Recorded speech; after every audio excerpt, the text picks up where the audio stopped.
जी हाँ दोस्तों, smart career point में आप लोगों का स्वागत करता हूँ। आज हम लोग जो भी बात करेंगे फॉरेस्ट एमपी फॉरेस्ट गार्ड के जो अभी सिलेबस है उसके बारे में पूरी बात करेंगे। जैसे मैंने कैलेंडर में इसके पहले वाले वीडियो में मैंने कैलेंडर का पूरे बारे में बात किया। एमपी पीवी ने जो है न्यू कैलेंडर अपडेट किया है जिसमें कब किसका कब पेपर होना है।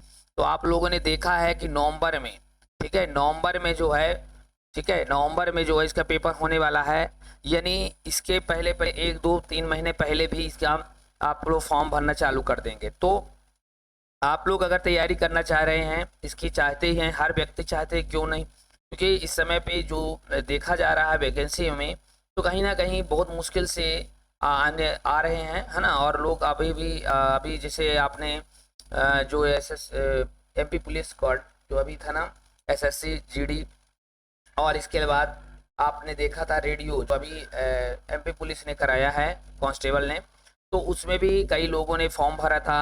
हो सकता है उन भाइयों में से किसी का हो भी गया है, तो अपनी फिजिकल की भी तैयारी कर रहे थे, तो उसमें भी हमने अभी बताया था कि उसकी भी डेट कैंसिल हो चुकी है।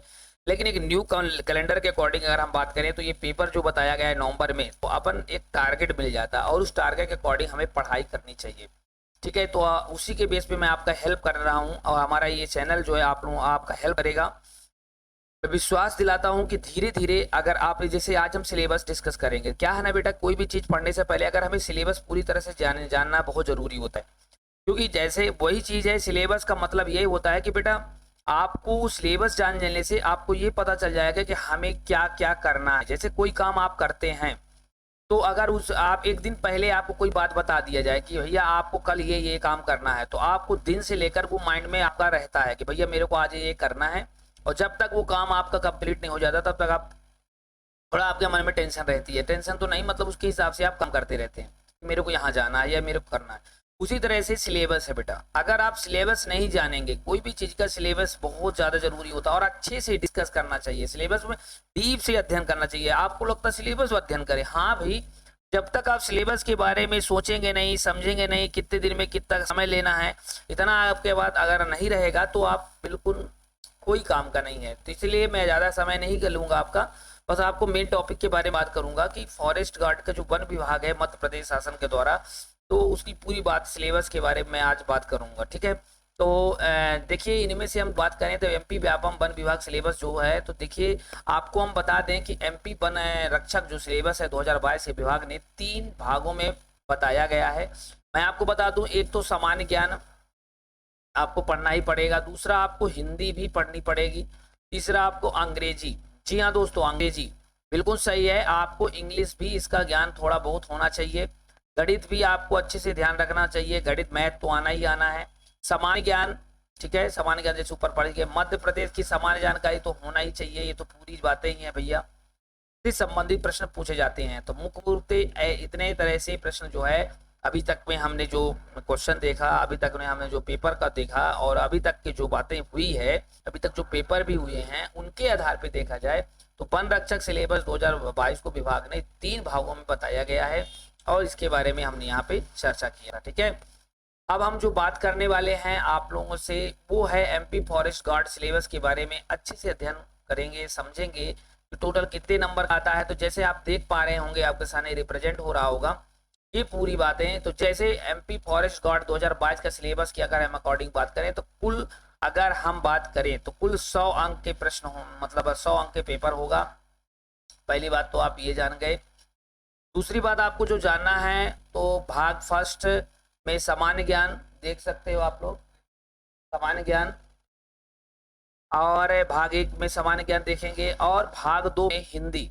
ठीक है, भाग 2 में हम देखेंगे हिंदी, भाग 3 में हम लोग अंग्रेजी के बारे में बात करेंगे, और भाग 4 में हम लोग गणित के बारे में बात करेंगे। जी हाँ दोस्तों, अभी हाल ही में हम बात कर रहे हैं। इसके बाद भाग 5 में हम लोग सामान्य विज्ञान के बारे में बात करेंगे। ठीक है, सामान्य विज्ञान में अपन देखेंगे, जैसे भाग 1 में सामान्य विज्ञान 1 है। अब ये नॉर्मल सामान्य विज्ञान में क्या चर्चा होगी इसे देख लिया गया है, मैं बताऊंगा।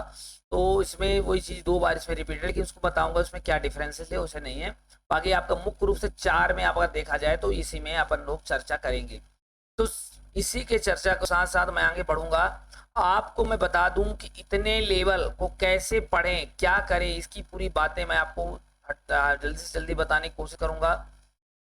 तो सबसे पहले बात अपन जो बात कर रहे हैं वो सामान्य ज्ञान की बात है। PB forest god general knowledge की अगर हम बात करें 2022 में, तो वातावरण इन्वायरमेंट से संबंधित क्वेश्चन आ जाएगा, जूलॉजी संबंधित प्रश्न आ जाएगा, फेमस बुक्स एंड ऑथर के बारे में प्रश्न आ जाएगा, बॉटनी के बारे में आ जाएगा, बेसिक कंप्यूटर रोजना कंप्यूटर के साथ आ जाएगा, भारतीय संस्कृत आपको पढ़ना पड़ेगा, इंडियन कल्चर भैया, जियोग्राफी आपको पढ़ना ही है, रसायन केमिस्ट्री आपको पढ़ना ही पड़ेगा, इंडियन पार्लियामेंट आपको पढ़ना पड़ेगा, बेसिक जीके आपको मुख्य रूप से पढ़ना ही है, स्पोर्ट्स के बारे में आपको अच्छे से जानना ही पड़ेगा। आपको मैं आपको बता दूं, लूसेंट है जो ना, लूसेंट के विविध को आप उससे पढ़ लेना तो आपको कंप्लीट कर देगा। इतिहास, संस्कृति, परंपरा, त्योहार, हिस्ट्री, ये सब पढ़ना पड़ेगा। मध्य प्रदेश का समान जानकारी आपको मध्य प्रदेश का विकास, आपको कैसे विकास हुआ उसको सब पढ़ना है, यानी मध्य प्रदेश को पूरा बात क्यों, मध्य प्रदेश की संस्कृति, भारतीय राजनीतिक, इंडियन पॉलिटिक्स देख लो, Indian economics, Indian history, physics है ना, इन्वेंशन इन द वर्ल्ड, ठीक है, और scientific progress development and national international awarded and athlete and जैसे आवश्यक ज्ञान, sports athletes such as knowledge, और बजट पंचवर्षीय योजना, ये आपको पढ़ना है। बजट आपको पढ़ना पड़ेगा, पंचवर्षीय योजना आपको पढ़ना ही पड़ेगा।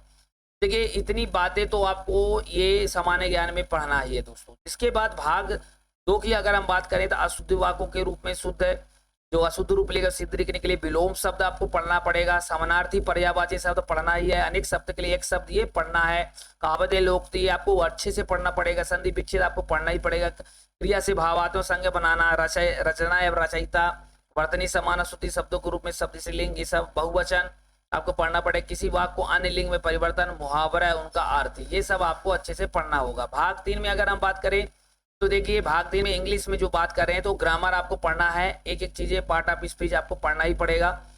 गलतियां, स्पॉटिंग एरर जिसको हम बोलते हैं वो आएगा, इडियम फ्रेजम से क्वेश्चन आएगा ही। तो आपको अगर इंग्लिश की अच्छे से चाहिए तो मेरे प्लेलिस्ट में भी इंग्लिश की अभी कुछ वीडियो पड़े हुए हैं, बाकी मेरा वीडियो सिस्टमेटिक आपको मिल जाएंगे इस प्लेलिस्ट में। और अगर आप लोग अच्छे से इसकी सबकी तैयारी बहुत कम समय में करना चाहते हैं तो आप हम टेलीग्राम में जुड़ सकते हैं और हमसे फॉलो कर सकते हैं।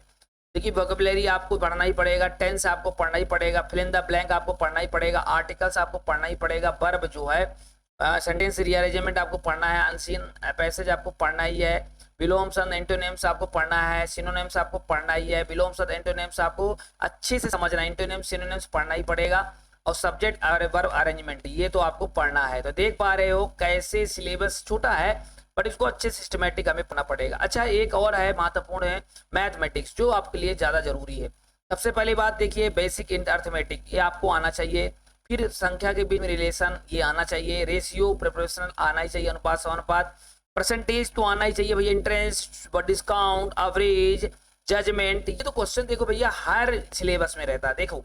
और कंपाउंड देखो कंपाउंडेशन एंड होल नंबर यानी संपूर्ण संख्या गणना, समय time and work, space and visualization, अंक गणती, arithmetic number series, decision making, ये तो देखो भैया ये सब आपका रीजनिंग प्लस मैथ ये मिला करके ये दिया हुआ है, ध्यान रखिएगा। इसके बाद त्रिकोणमिति, ज्योमेट्री आपका, ट्रिग्नोमेट्री आपका, डेसिमल एंड फ्रैक्शन इन दशमलव अंश, गैर मौखिक ये भी आपको आ जाएगा, समस्या समानताएं और समस्या सुलझाना, ये similarities and difference, number system है ना, mensuration, ratio and time, analogies है ना, analysis and verb and figurations and time and distance है ना, अर्थमेटिक यानी गणित, बीजगणित, एल्जेब्रा और आंकड़े स्टैटिक्स, ये आपको अच्छे से पढ़ना ही है। देखिए दोस्तों जो मैंने आपको यहाँ पे बताया था मध्य प्रदेश फॉरेस्ट गार्ड की बात करें 2022 में, तो सबसे पहले सामाजिक विज्ञान जो सोशल साइंस, और एक तरीका है बिहेवियर साइंस यानी व्यवहार के बारे में, व्यवहार का जो आपका बिहेवियर है उसके हिसाब से साइंस है, और अप्लाइड साइंस ये जो मैं 5वें वाला पार्ट नहीं बताया था कि जनरल साइंस, उसमें आपको अलग से इसको पढ़ना पड़ेगा। अर्थ अर्थ अर्थ अर्थ अर्थ इसमें बजाएगा physics and chemistry and biology, ठीक है। तो इसको आपको अच्छे से पढ़ना है दोस्तों। अगर अच्छा लगा हो तो प्लीज इस यूट्यूब चैनल में बने रहिएगा और सब्सक्राइब करिएगा, ठीक है। ऐसे ही अपडेट है और इसके बाद आपको हम इसका सिलेबस जरूर और पेपर दिखा देंगे। Thank you, take care.